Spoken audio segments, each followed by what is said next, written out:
break. I mean, some things, some events happened, and I had to take a break. Now we're back. So the goal today is to quickly run through this. Yeah, thank you, Daniel. The goal is to quickly run through this, and the next interesting topic we'll be focusing on industrial communications. And that's I can almost say that that's my specialty, or that's one of the topics of very strong interest for me, aside from controls, the PID, the algorithms, and the different types of control strategies, right? And industrial communication that involves both hardware and software and cybersecurity, IP configuration, creating networks, creating VLANs, looking at system architecture, and so on and so forth. Very interesting and very valuable and usable knowledge. Under that, we'll look briefly at different protocols. We'll look at Modbus, and then OPC UA. And we probably will do some kind of hands-on. A standalone course is being prepared on the Skill Catalyst platform for this. So, but that's separate from what we do here, all right? So the goal this morning is to, when we talk about timers, PLC timers, counters, and alarms and sequences, it's a very vast topic, right? And then it is customized in the sense that we have the generic form.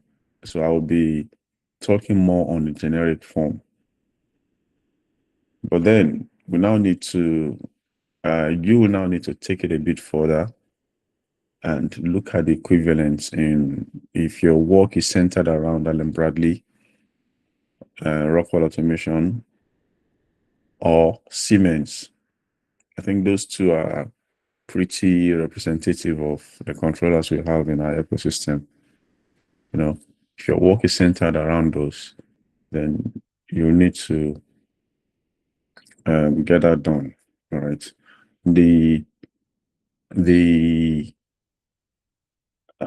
Those specifics also will be updated on the PLC course on Skill Catalyst as time progresses. Okay, so I have a hard stop by 9. I have a hard stop by 9. It's a very busy day for me. I still have about 3 other lectures to deliver today, so I'll be taking breaks in between. Okay, so I was in Doha Airport a while ago, and I asked for a meal. Actually, what drew me to that restaurant was this system. When I saw it ahead, I automatically chose the restaurant. It naturally tickled my curiosity. And here we are seeing what automation can do, even in a restaurant, in food services, right? That particular restaurant is actually, I was a bit embarrassed. I discreetly took this video, actually. I didn't want to start, behaving like someone that's never seen something like this before. But the restaurant is fully automated in the sense that the conveyors will come when your meal gets to your table. it stops, gives you enough time. You take your meal. You don't need to get up from your table. A waiter doesn't need to come to your table. You make your order on your table on some kind of pad. Pam, pam, pam, you press your order, and then you make your payments, and it gets delivered automatically to the kitchen. The kitchen prepares the meal. They show you the timing on the table. So you are looking at the timing preparation for your meal. And then it comes, you know, and you have your meal, and it's very, very interesting. Yeah, I know someone will say that, oh, they've taken the waiter's job, but it is what it is. Jobs are being redefined, right? In the sense that um if the waiter's job is taken, then automation jobs has been created, because a system like this, even though it provides convenience and efficiency, and then in food handling, you reduce the amount of interaction with humans, so it does that, and then it brings that um, novel factor, to the restaurants. But this is a mechanical system. The conveyor system is mechanical. So you can see it's moving, all right? The conveyor system is mechanical, it's moving. There will be the electrical system, there will be the programming, there will be the sensors, and so on and so forth. So some smart guys will need to do that programming, you know. You can see the conveyor there. You can see the conveyor there, you know. So some smart guys will need to do the programming and the maintenance, of this system. And one of the one of the crucial logic that enable this are the timers, the counters, the alarms, and the sequence logic. Excuse me. The sequence logic. And that's what we're looking at today. Confirm you can see my screen. Okay, great. Let me try to make this bigger.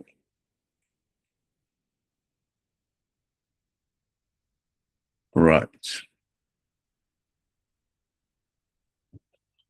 Okay, so we'll use this file. I'll get this across. I'll drop this in the group once you're done. There's no guarantee we'll finish this, but we'll do our best. And then we'll decide if we want to continue this next week or we should just get into the industrial communication. So we've looked at the basics in our earlier classes, your XIOs and XIC, right? And then your outputs. So we've looked at the basics, and I assume, well, I don't know, probably there are some people attending. Is there anybody attending this class for the first time? Okay. Mr. Yes, Emeka. Okay. Okay, well, I mean, we've had it's my past first time, sir. classes. Okay. And Mr. Francis Hinyang. All right. So we've had past previous classes where we looked at the inputs, the input instructions, the XICs and XIOs, and we did some exercises on them, right? And so basically you can use those instructions to turn things off and on, right? Based on the digital signals coming from your external devices, right? So in this session, we'll be looking at the timers, the counters, and the alarms. These are instructions that helps you to handle events, right? It helps you to time, it helps you to delay, it helps you to count, and it helps you to sequence. So if you look at that, what's it called now? The video I showed earlier, right? If you look at that video, you will see that there's a sequence involved. The chef prepares the food. The food needs to get on the conveyor. The conveyor needs to move at a specific speed, and then it needs to get to a specific table. So the plate must be able to identify the table it is going, so that the food is delivered to the right person, you know. And even after that, the plate gets returned to the conveyor, and then the conveyor delivers it back to the kitchen. So that is a sequence, and you can program that in a PLC. So the goal here, I mean, I must warn, we cannot exhaust everything that has to do with timers and counters. Under timer alone, we have the timer on delay, we have the timer off delay, we have the retentive timer on, we have the pulse, the timer pulse, right? We have and we have different retentive variants, of timers. And the same thing applies to counters. We have count up that counts from 0, up, then count down. Then we have another timer that can do both, count up and down. And then we have high speed counters, and we have resets, Um, can someone give me an example where we use high speed counters?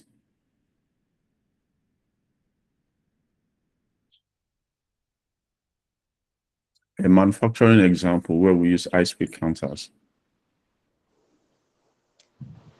For encoders. You said? For encoder signals. Yeah, encoder, exactly. So you have high speed counters. You use it to count, use it in encoders. You use it with encoders rather. All right. Okay, so we have all of those, and then alarms and sequences detect when something goes wrong and run steps in the correct order. As example is in packaging line alarm system. And the principle we are looking at today, even though we're focused on the restaurant because it's novel, but this is exactly the same principle used in manufacturing facilities. So think of facilities that produce Coca-Cola, bottled water, alcoholic beverages, beer, and so on and so forth. Even yogurts, right? So if I start this, so this like a small simulator, right? So if I start it, you can see this. So this is a conveyor represented in green, right? And then here is a sensor here, right? And then you have the conveyor of sensor idle. That is the status now. There's no fault, and then the timer is not counting anything, right? These are the buttons. You can start, you can stop, you can reset, and then this is a jam indicator, right? And then this is like the dashboard where you have the counted items, the timer, the target, and the state, right? So if I press start, so you can see the timer comes on, and then you can see the product.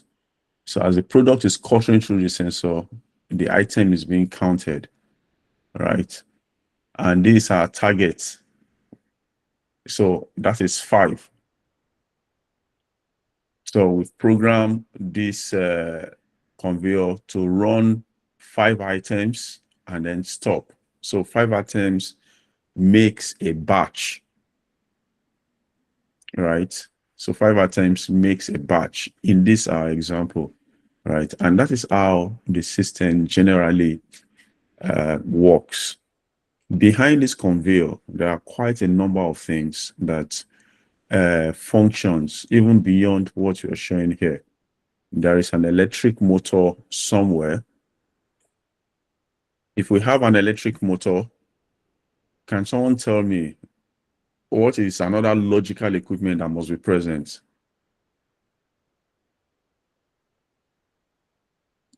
If you have an electric motor in the plant.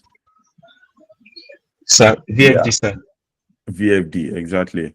So because we have an electric motor, we have a VFD. The VFD helps us to manage the speed of that motor. Otherwise, this conveyor will be spinning at maybe 2000 RPM, right? Which will be too fast for, So you have a VFD in the background. If this conveyor is carrying heavy load, for example, conveyors in cement companies, cement factories carrying 50 kg bags each along, right? It's going to have a gear system. So there's going to be a gear system behind it. And of course, on the conveyor, there will be series of sensors designed to do different things. And even though we have a straight line conveyor represented here, there might be conveyors, there might be a network of conveyors. Conveyors with branches, whereby maybe after this sensor now, right, you are pushing product. Maybe once the sensor detects something, you push it, you actuate something to push it to another conveyor line. Because this is an example, ideally we won't shut down the conveyor. Even though this batch is done, we want to optimize the use of this line. So another batch will follow. So probably once this sensor senses this, it pushes the product into another line, and then the processing continues on that line, right? So that is the structure of the conveyor system.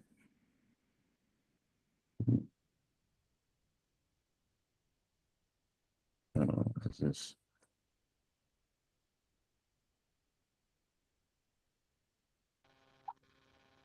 Please, I can't see your screen. Oh. Okay, I think it's hold on. Can you see it now? Can anybody see my screen? Yes, sir. Yes, Okay. I see a screen. So you probably need to connect and disconnect.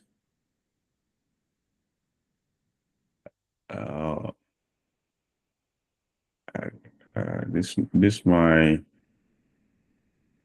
task bar. It's not allowing me to do. Okay, so this is what I'm looking for. All right. Okay. So what is a timer? A timer is a PLC instruction that measures how long something has been happening, right? And we must also, there are hardware timers that we use in panels, right? In control panels, right? But our focus today is timers, the PLC instruction, right? So, it's like a stopwatch that starts when a condition becomes true. When the stopwatch reaches the preset time, it flips a done bit, that your other rungs can use to trigger the next action. So like we mentioned earlier, there are different types of timers. There are timer on delay, right? The timer on delay, the output will energize after the preset time once the input goes through. So the input goes through, and then it waits for X minutes, or sorry, X seconds, depending on what the time you set, right, before the output goes through, right?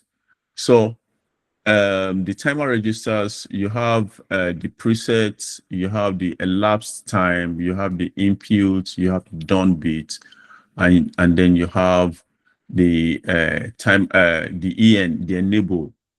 That is when the timer is enabled, right?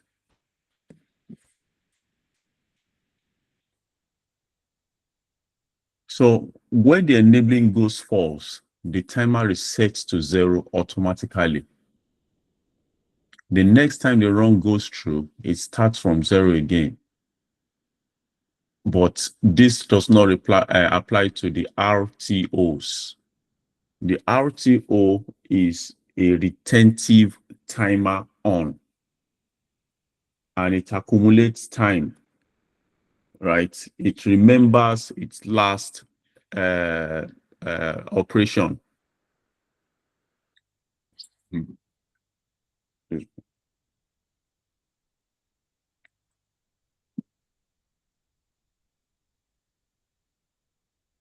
So what's to note? The timer registers the preset time, the elapsed time, the inputs, the output bits, the enable, and then the done.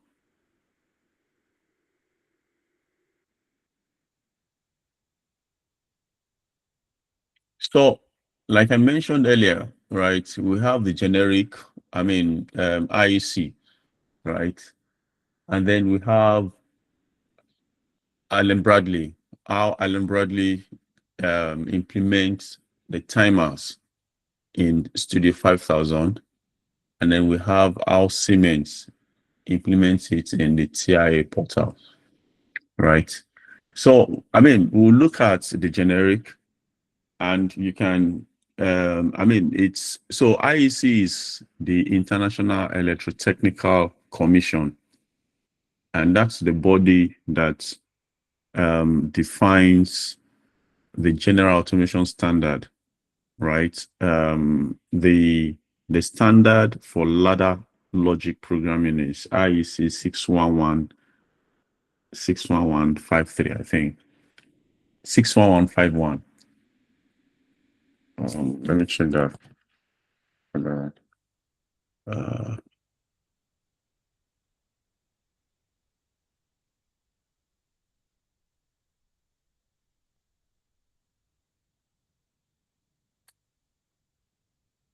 yeah, 61131. Yeah. So that is the standard that defines it, right? So the ladder diagram, and it has defined the structure. So it defines the structure. What Allen Bradley and Siemens has done is they now customized, they built on that structure a customization to choose their own business strategy, right? So basic timer application example, right? Conveyor startup and jam detection. The restaurant has a conveyor belt that carries meal trays from the kitchen to a central serving point. When the operator presses start, you do not want the motor to slam on immediately. That will jerk the belt and tip the food. You want a 2-second delay before the motor starts.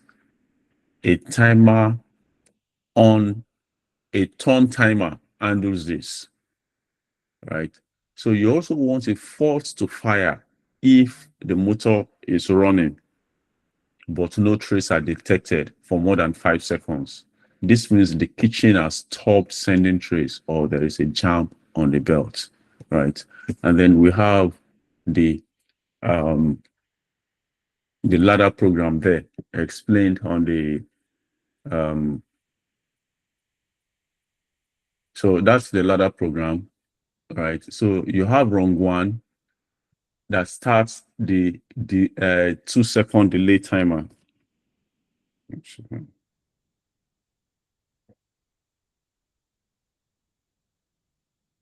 So rung 1 starts the 2-second delay timer. All right. So this rung starts the start delay, you know, and then the motor does not start yet. So it is a clock we are starting. We start the clock, and then the clock counts for 2 seconds before there is an output that starts the motor, right? So the motor does not start yet. You know, we're just starting the clock, right? So this is the tag. This is the run command.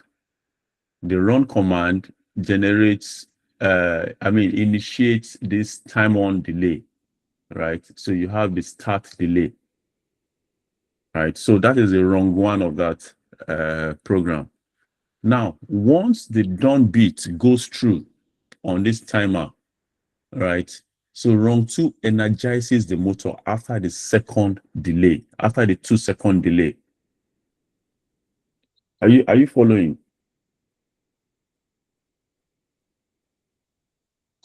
Yes, sir.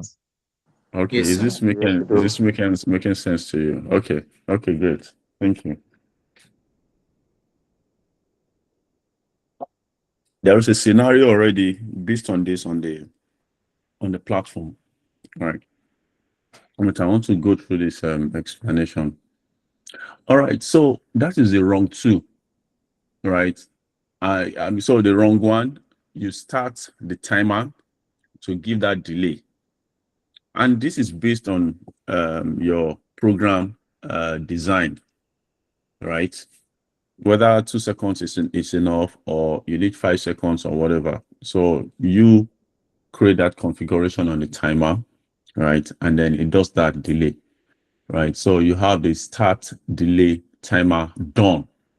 That is the output. That is when after the 2 seconds has been counted and then the output goes through, right? So the fault bit is a normally closed contact. So if a fault is active, this contact opens and then the motor cannot run. So 2 conditions on that rung 2 now to enable the motor to run. There has to be the done bit of the timer needs to be true, and then there must be no fault on the line. The fault could be a jammed conveyor, right? If there is a jam on the conveyor, maybe something gets and the conveyor is trying to move and something is physically preventing it to move, right? You don't want the motor to keep driving the conveyor to move, right? So if a fault is active, this contact opens and the motor cannot run. So both conditions must be true for the motor to energize. So that's why you have this instruction here.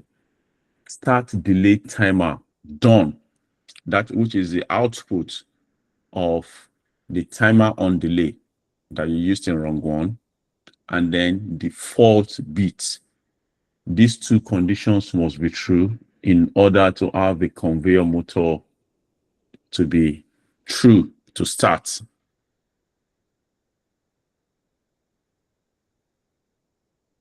Right. Now we go to rung 3. So rung 3, run the no item fault timer.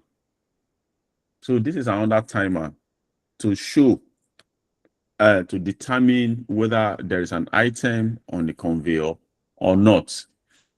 So this timer only runs when both conditions are true. 1, the conveyor motor is on, that is belt is actually running. Then 2, the item sensor is off, no tray currently detected. Because every time a tray passes the sensor, item sensor goes through. So we're now implementing this condition that if after 5 seconds the sensor has not determined, has not gone through, right? And then, so that means that there's no tray on the conveyor. There's no point running the conveyor if there's nothing on it, right? Energy consideration, right? So every time the tray passes the sensor, item sensor goes through, which breaks the rung and resets the timer back to 0. The timer we're talking about now is a second timer, the 5 seconds timer, right? If 5 full seconds pass with no tray, the timer done beat fires, right? So that's why we have this line, the conveyor motor item sensor, right? And then you have your timer on item timer, for 5 seconds, right? And then rung 4, that's where you have the latch default beats when no item fires, right? So you can read through this instruction. Let's quickly go to the other. Is there any question on this?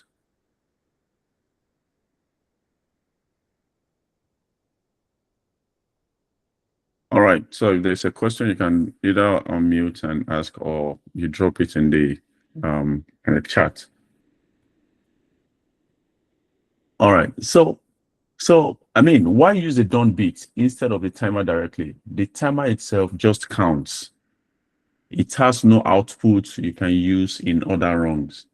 The done beat is the signal, is the done signal, right? Yeah, sorry, the .dn beat, is the done signal the timer sends when it finishes counting. So that is when that status changes.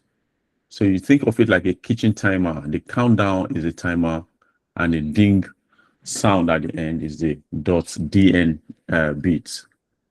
Now, the most common beginner timer mistake using this run command, conveyor run command in rung 3 instead of conveyor motor,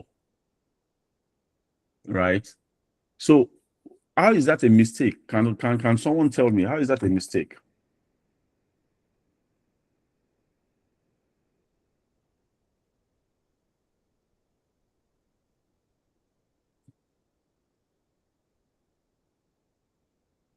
So in rung 3, right? Instead of using this, okay, the question again, yeah, that's what I'm trying to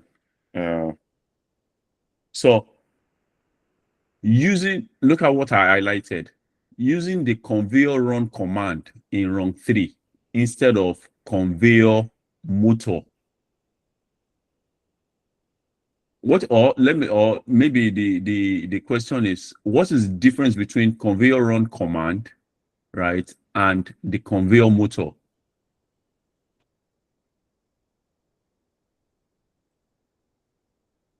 Based on what you have explained. Or is the question not clear? Okay. Not an actual. Okay, let me see that chat again.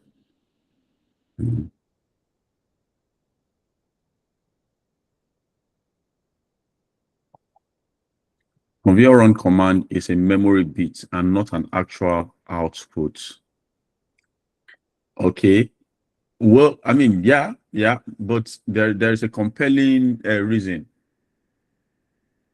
So remember, the run command starts a timer, right? Once you initiate the run, once the run command goes through, based on this, on our example, a timer on delay fires, right? And there is a delay of 2 seconds.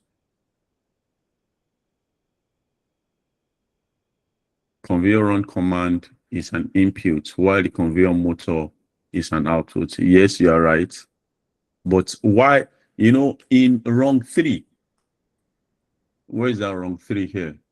In rung 3, the function, or what rung 3 is doing, is to detect if there are no trays on the conveyor.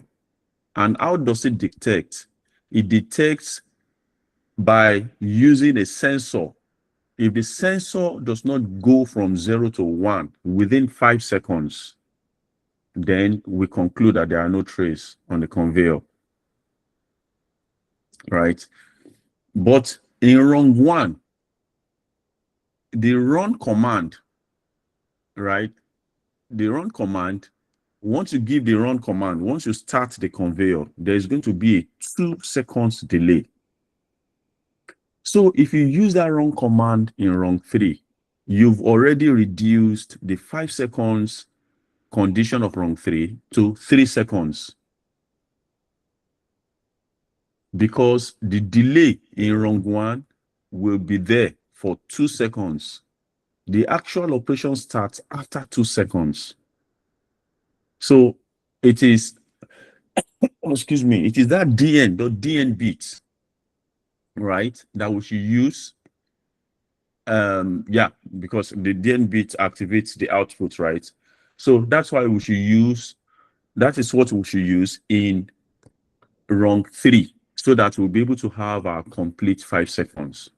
Does this make sense to you?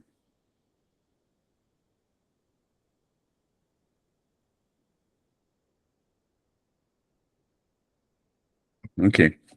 Yeah, 2%. Does this not make sense to you? Give me a thumbs up if it doesn't make sense to you, or you need a bit more clarification. Okay, I'll progress. So the part B, the tray routing. How does each table knows its tray has arrived, right? So in our example here, we have the restaurant has 10 tables. The kitchen loads trays onto the conveyor in order. Table 1's tray first, then table 2, and so on. The challenge is, how does the PLC know which tray is for which table, and how does each table get notified? So again, this is just an example to illustrate the function of these commands, right? There are different ways that you can solve this problem, and there's nothing that says that the kitchen must load the table sequentially. When I go to the restaurant, I can I mean, if I go to such a restaurant, I can sit at any table I like. There's nothing that says I should sit sequentially, so that if table 1 is not occupied, then I must take table 1. No. So I can decide to go and sit at table 10. And that doesn't mean that the person that comes next after me will get served before me, right? So all of those complexities are there, for the programmer to, to figure out. But for our example, we are treating it sequentially, right? So the simplest industrial solution, and the one we use here, is fixed position detection. Each table has its own sensor position along the belt at a fixed distance from the kitchen, right? So table 1 sensor is closest to the kitchen, it has the shortest travel time. Table 10 sensor is furthest away with the longest travel time. So the PLC uses a timer to measure how long a tray has been on the belt. And when the elapsed time matches a table's position window, it activates that table's notification light. So you can say that we're forcing this example to illustrate timers, right? Because of the sequence, if you look at the table here, table 1, position sensor T1, which is 1 meter from the kitchen, then table 2, table 3, and so on and so forth, up to table 10. And each table has a position sensor, right? That sensor is looking at the conveyor right? And whenever the tray meant for that conveyor arrives at that sensor lights up and then initiates an indicator on the table, to show that your meal is here. So each table has a physical proximity sensor mounted beside the belt. When a tray reaches that sensor, the sensor fires. The PLC ladder rung for that table uses a simple pattern. Tray is on, and this table sensor fires, then illuminates the table's notification light for 5 seconds. So a timer off delay keeps that light for 5 seconds after the tray passes, giving the table staff time to collect it, and then the rungs are indicated below. Any question on this example?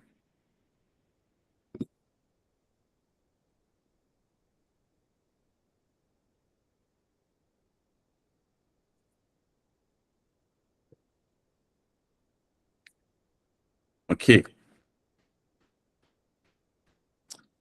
Sorry, sir. Yeah. Please, can you explain more on that, the distance you talk about, where the distance from kitchen to table 1 to table or to table 10, like, how do the PLC measure that distance? Okay, so it's not the PLC that is measuring it. We already did the measurements, right? We already did the measurements, right? So it's part of the assumption when we're doing the design of the system, right? So look at this line. The simplest industrial solution is fixed position detection. Each table has its own sensor along the belt at a fixed distance from the kitchen. So we've already identified table by table that, okay, this table is 1 meter away from the kitchen, table 1. Then table 2 is 2 meters away from the kitchen. Table 3 is 3 meters away from the kitchen, and so on and so forth. So just like I said earlier, this is not necessarily the most optimum solution for this problem. But this is, just to illustrate the use of a timer. Does it make sense to you now? Okay. So that means you use the timer in place of maybe for, like you say, 2 seconds for 1 meter, 4 seconds for 2 meter, and 6 seconds for 3 meter. Exactly. Right. Exactly. Thank you. So that's why if you look at the table now, we have the travel time, right? So this example is in the PLC program. The simulation is right there. Okay, so let's progress. So you have that, and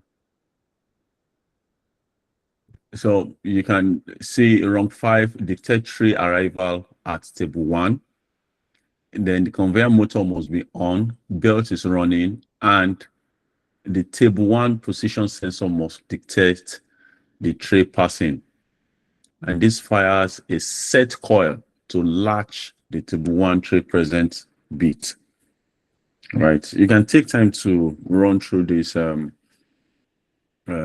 logic. The time is fast speeding.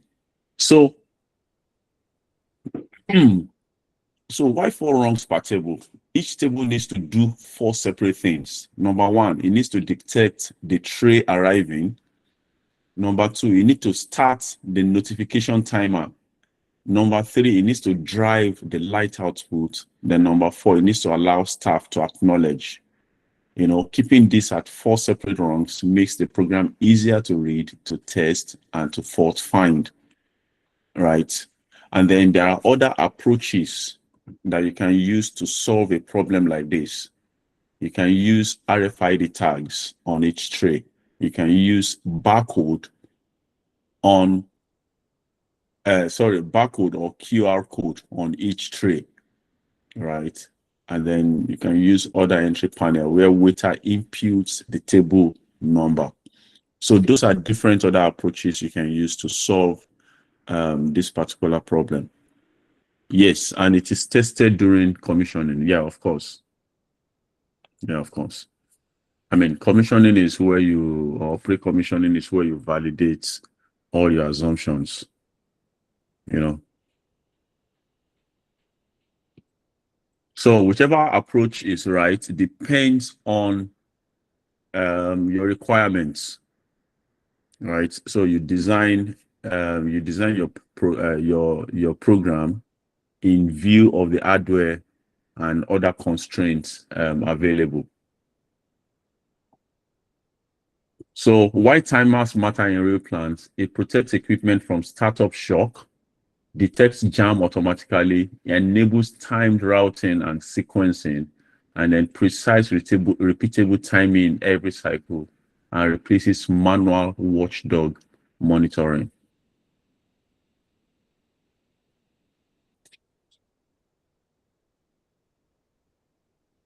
So counters, again, we have different types of counters, right?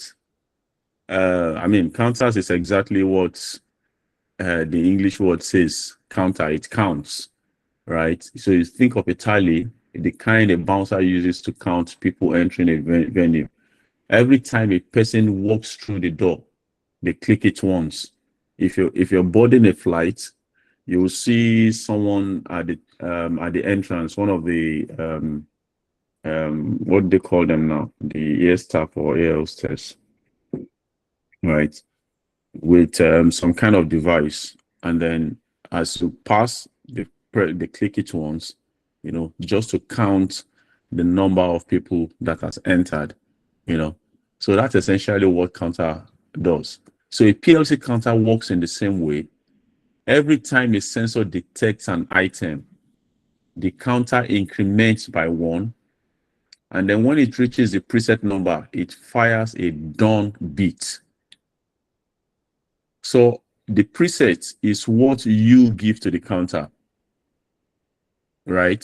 So you give that number, and then as it counts up, yeah, of course. Okay, let me use that. So as it counts up, once it gets to that number, then you get a done beat. And like I mentioned, just like timers, we have different types of counters. We have the count up, count down, then the count up and down. We have the high speed counters, right?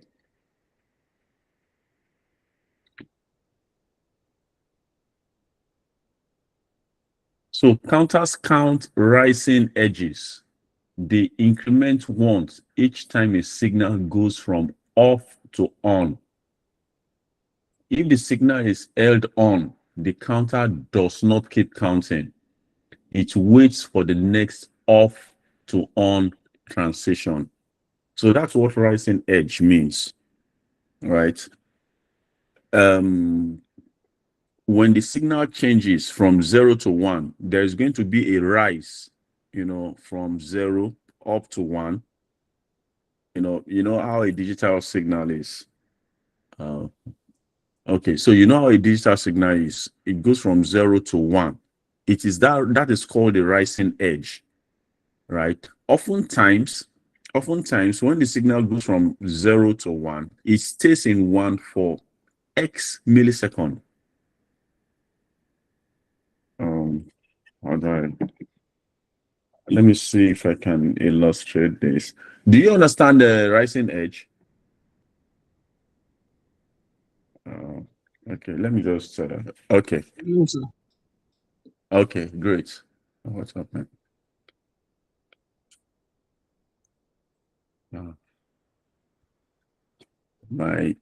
What's happening?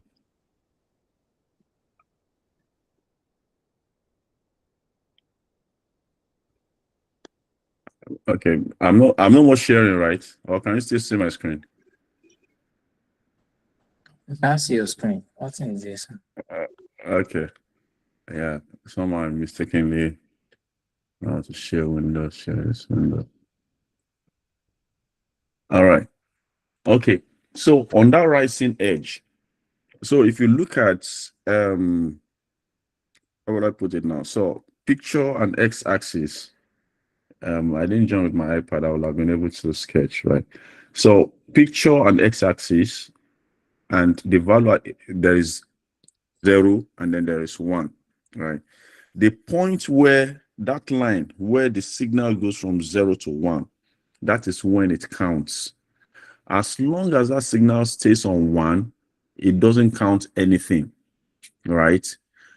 So when the signal goes to 0, it doesn't count anything, right? It is only on the next cycle when the signal goes back to 1, from 0 to 1, that is when it counts. So, and that's important to note, right? That's how timers function, right? And then you have the key registers. You have the preset value, the target count you set in the program, right? It never changes. Excuse me. So it never changes during operation. And then you have the accumulated value, the live running counts. You know, you read this on your HMI to show your current progress. Then you have your count up, count down inputs, increments or decrements on each rising edge. And then you have your reset that clears the accumulator to 0, right? Then you have your done bits, right? KU fires when ACC is greater than or equals to preset value. QD fires when ACC is less than or equals to the countdown timer.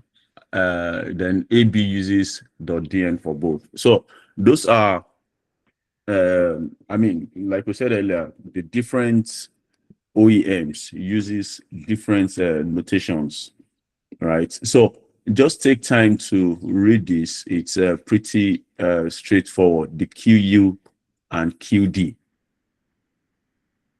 right? CU is simply count up, CD is count down. So just like we have a counter that counts on the rising edge, then there is the opposite also, right? That only counts on when it is going from 1 to 0.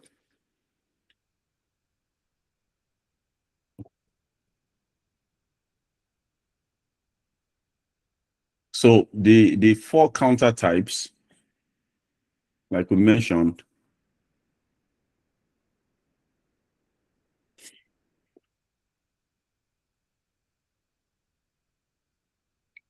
so we have the count up, count down, the up and down, and then the high speed counters. So a counter does not reset automatically. You must explicitly reset it with a reset instruction when you want to start a new batch. If you forget, the .dn bit stays latched and the machine will not run the next cycle. Does this make sense to you?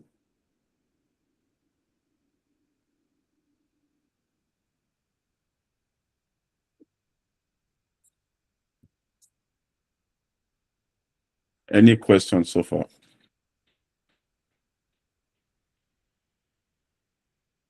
All right.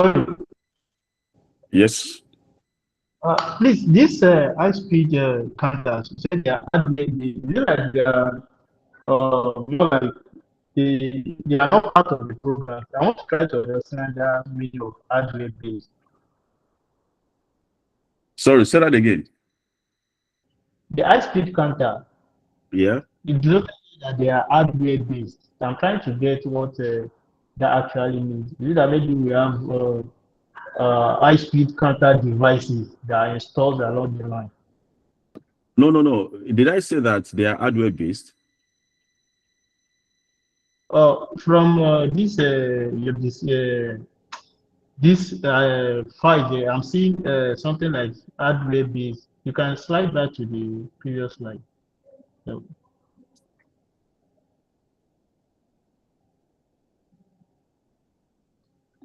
yeah.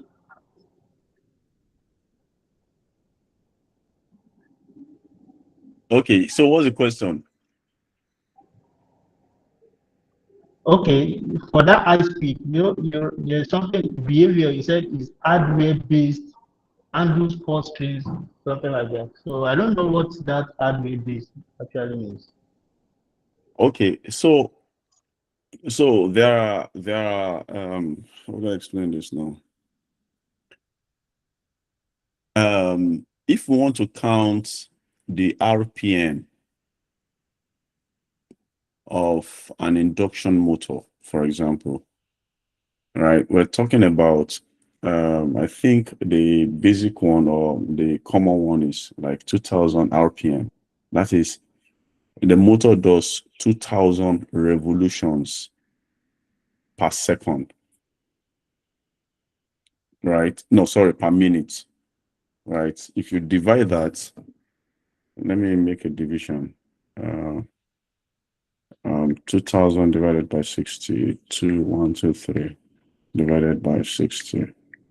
Right, we're talking about 33 revolutions per second, right?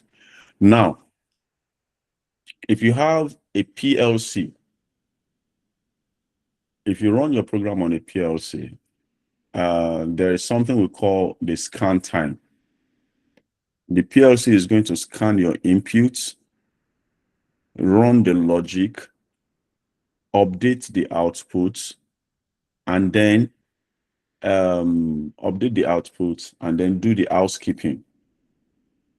Typically, this gets done within 10 seconds. I mean, again, it depends. So let's say that it gets done in 10 seconds, right? Let's say that just 2 seconds is allocated for reading the inputs, right? Now, based on the calculation we made, within that 2 seconds, the motor will have done 66 revolutions. If another 5 seconds has been allocated for the logic to be done during this scan cycle, within that 5 seconds, the motor will have done another 33 times 5, 165 or thereabouts revolutions. And that 165 revolutions will be ignored by the PLC logic because it does not happen during the input scan. So that is why we have dedicated devices like encoders,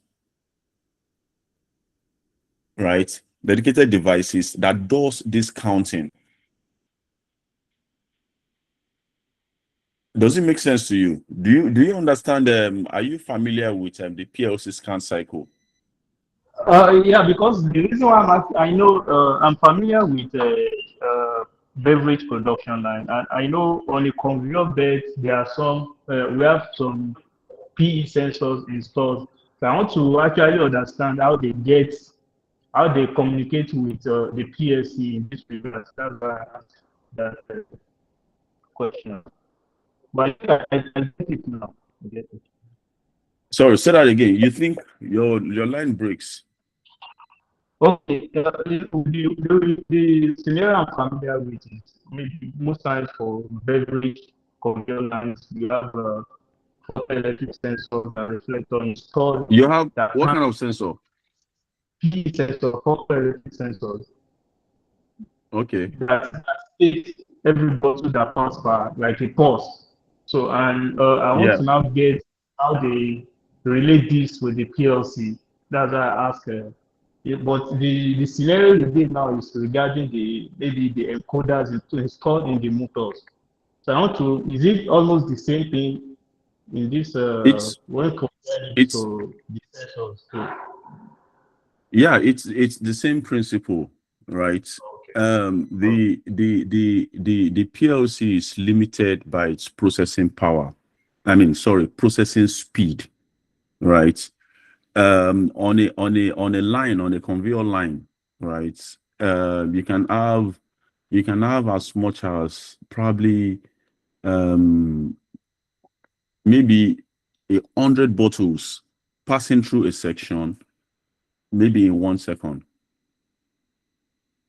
right? So I mean, we cannot understand this without understanding the PLC scan cycle. So probably what you need to do is, if you're not fully familiar with the PLC scan cycle, right, you need to figure out, understand what the scan cycle means. The scan cycle, like I explained, on every rung of a ladder, there is an input and then there is an output. So the PLC will first scan the input, take all the data from the input, write it into a table in its memory.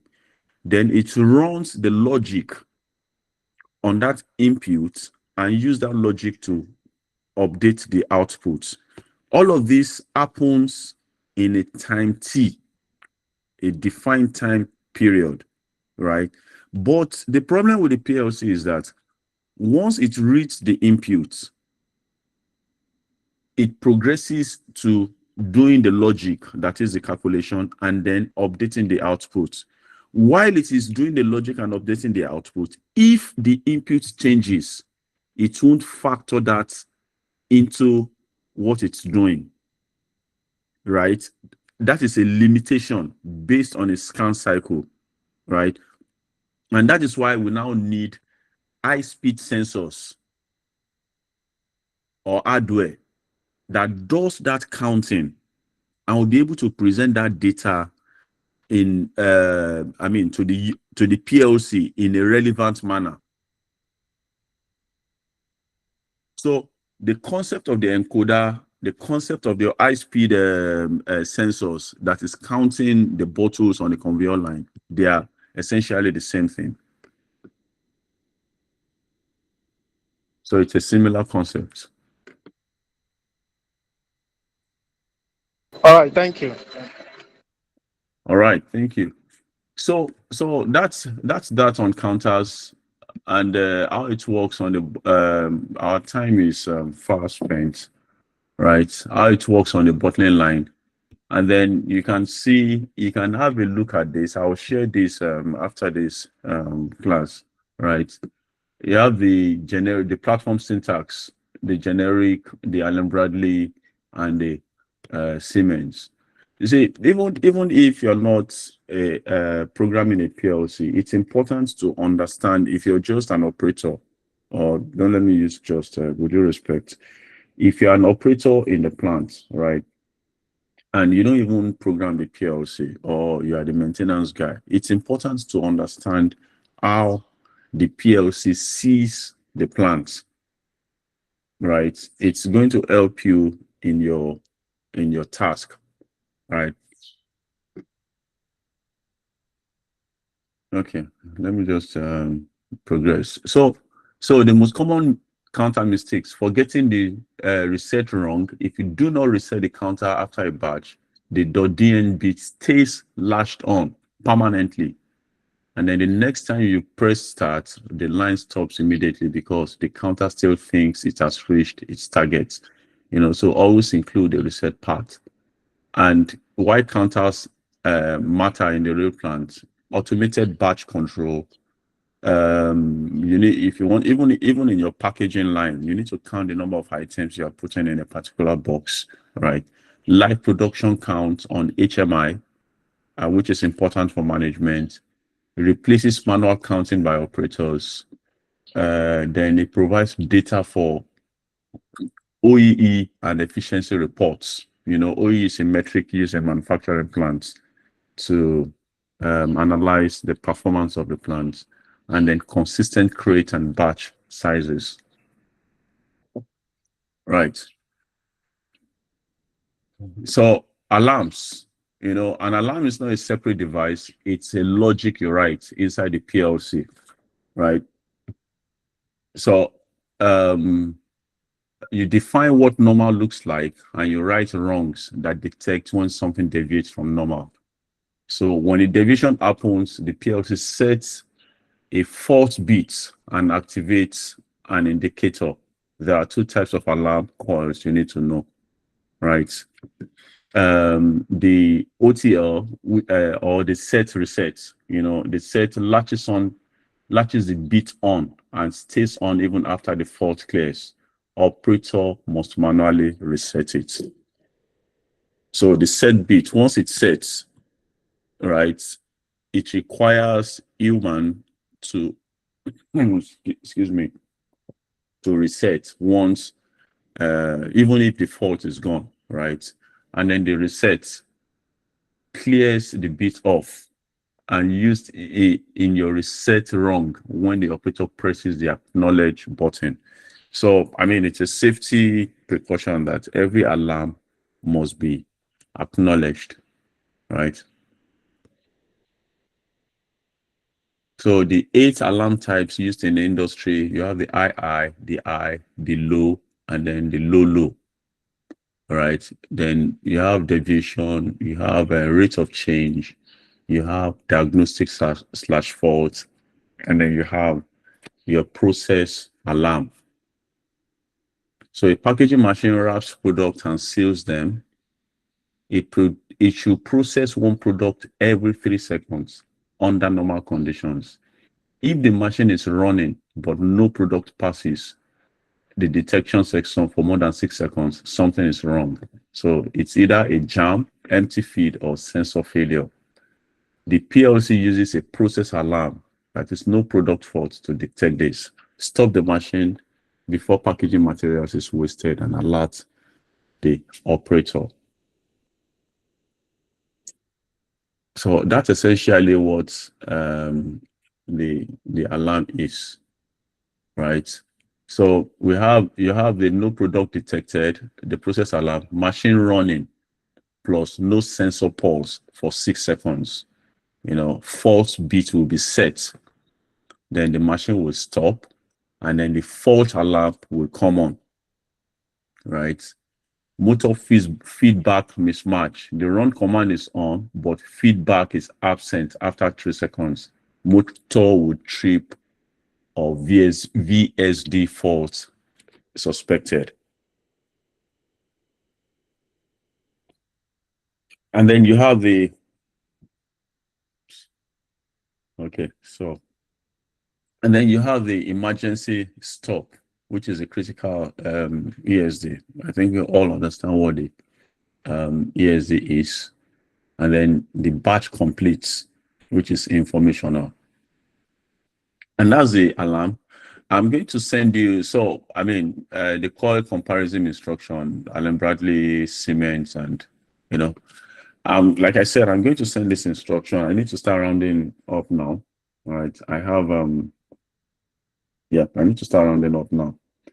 I'll leave the next 10 minutes to questions. And then do you think, so I'm going to send you a link.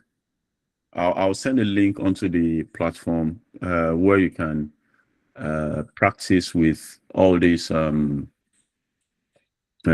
timers and counters and the sequencing, right? So the question, so I'll leave the 10 minutes or 9 minutes or even let's say 7 minutes so that I can have a few minutes for question. If you have any question, and then we need to decide, should we move to industrial networks next week, or should we spend one more Saturday drilling down on this?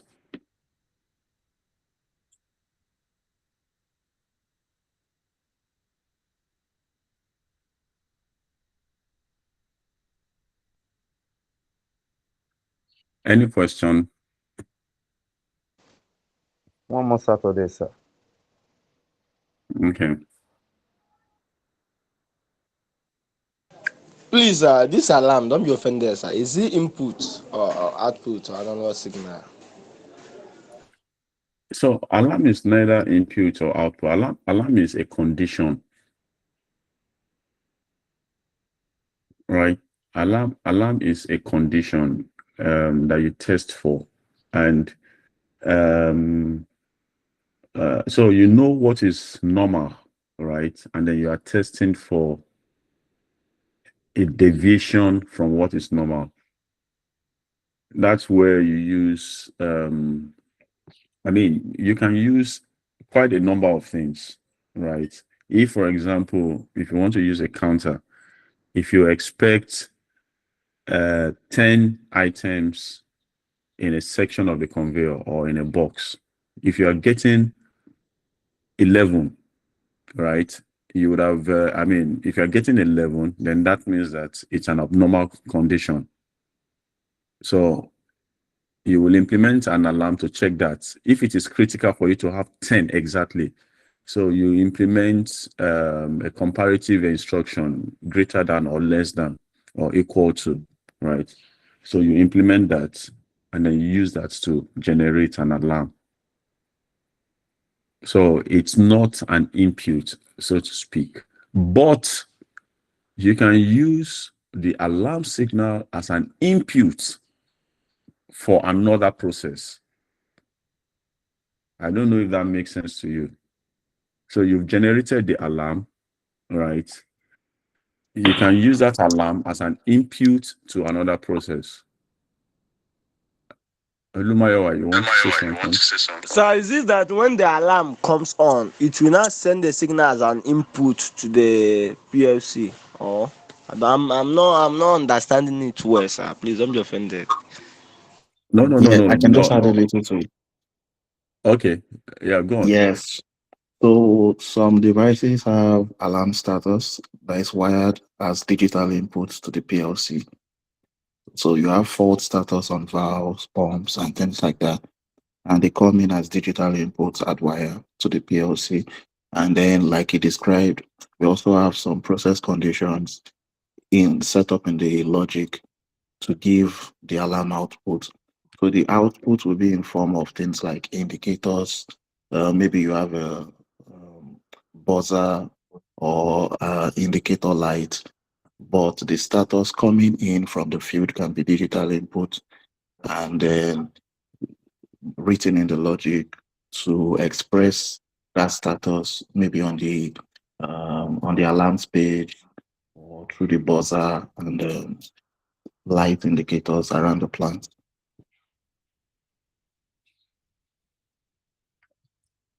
Yeah, thank you very much, Ajibade. That's an apt explanation, right? If you can't see my screen, you need to check your connection. Oh, okay. Okay. Someone want to move to industrial network. Let's finish this course. So I'll move to industrial network. Okay. I'll drop a poll. All right, will help us drop a poll on the group and then we'll vote and decide. Mr. Alanga Innocent, you raised your hand. Yes, sir. Okay, I want to ask. Yeah. From the little knowledge I have about alarm programming PLC in TI, let me use the word TI. Will I be wrong to say that alarm are input and output, has an input and output device signal? Why I say so is that because the programming, there will be an output. They say, okay, if that output command means it's a fault, and that output will be served as an input signal to, if you want to do like a wired PLC, like the last person said, you have to do a wired a configuration to the PLC as an input signal and tell the PLC that if you see this input, you give an output, and that output will be like the red lamp, the pilot lamp that always come up. So it will be like a red lamp. So will I be wrong to say that alarm are input and output, or it contains input and output signal? So you will be right to say alarm can be an input, alarm can be an output, right? Just like in your if you write a ladder logic for motor to start and stop a motor with seal in, right? The motor, the output, you still take that out. That output can also be an input, right? The motor run tag. When you press your push button and then your switch, your off switch and everything on that wrong one, right, generates a motor start. Then when you now take that your motor start, which is an output in rung one, you now use it as an input in rung two. The point I'm making is this. This is purely logic. This is purely logic. it's like a manipulation of truth table and, or, nor, and so on and so forth. Depending on what you are trying to do, an alarm can be just an indicator, right? That is, once an alarm occurs, you have wired that to an indicator lamp so that you can see visually on the panel that there is an alarm condition in the process, right? Now, you can also take that same signal and wire. So if you take it to an indicator lamp, that is an output, right? If an alarm occurs and you wire it to an indicator lamp, that is an output. Now, that same alarm, you can take that bit, right, and use it as an input to another process. Let's say, for example, that the alarm is showing that there is an elevated temperature, right? That temperature has gone past an acceptable limit. I mean, this is just an example that I'm thinking of right now. Now, you now wire that alarm into the input of what's this thing called now? This this water that's used for quenching fire. Hydrant, right? Your hydrant line or your hydrant pump. So you take that alarm, you send it to as the input to your hydrant pump that, okay, once this temperature is too high, right, then pump water onto that whatever so that it cools down. So you have used that one singular alarm signal for two things. You have used it as an output and you have also used it as an input to the hydrant line. I don't know if that makes sense to you.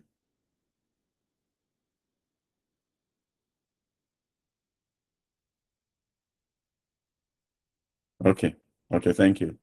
Yeah, so John, automation system. Yeah, I mean automation. So everywhere we go, we are seeing automation, and we'll continue to see it. And that's because automation is what powers our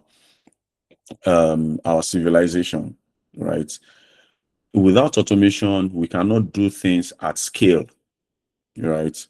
We even in the house now, we are seeing automation where we move our curtains, even though that makes us more lazy, or lazier.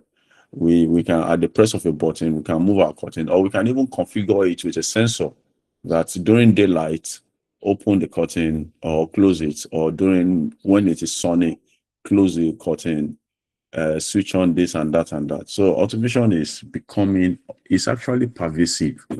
And that's why we need people like you to look at more and more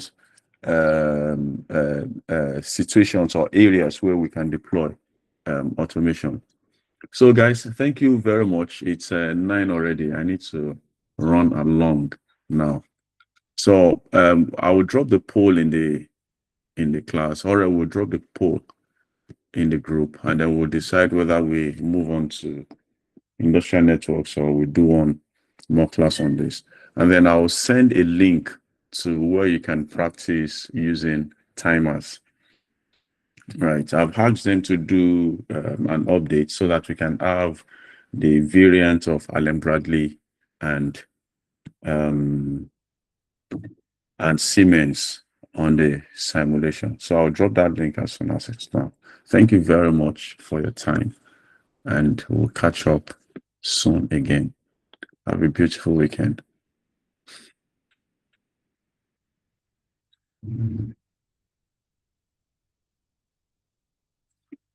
All right.